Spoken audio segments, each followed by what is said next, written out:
danas mi je pripala izuzetna čast da u našoj inkluzivnoj galeriji otvorimo ovu dragocenu izložbu sačinjenu od 10 digitalnih printova originalnih slika našeg dragog učenika Kirila.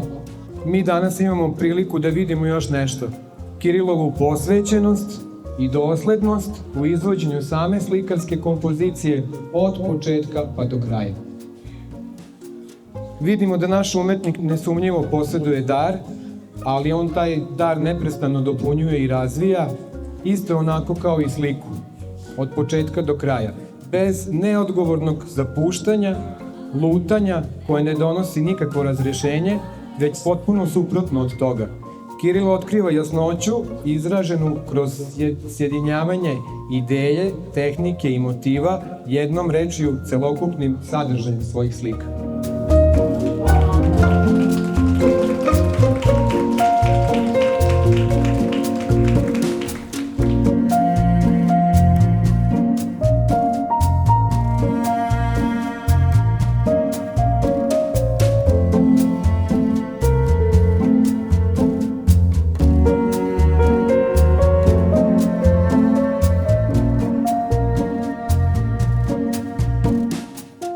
U izboru motiva, sam sadržaj slikanog sveta Kirila Rudika usmeren je u dva pravca.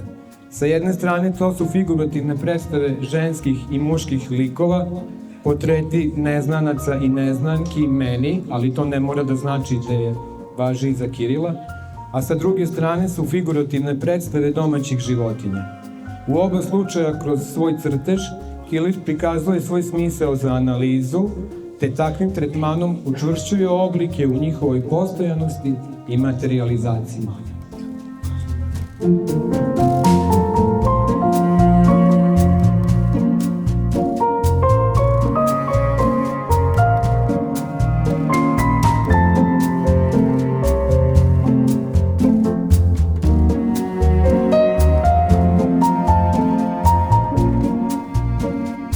Na kraju želeo bih da se zahvalim Kirilu. Hvala, Kiril.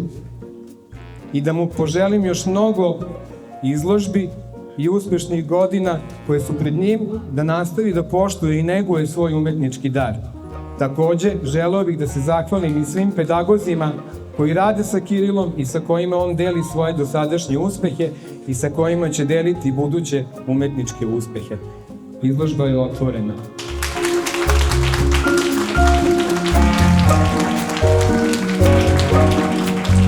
Hvala Kirile, ponosni smo na tebe. Molim vas jedan aplauz za Kirila. Hvala Kirila.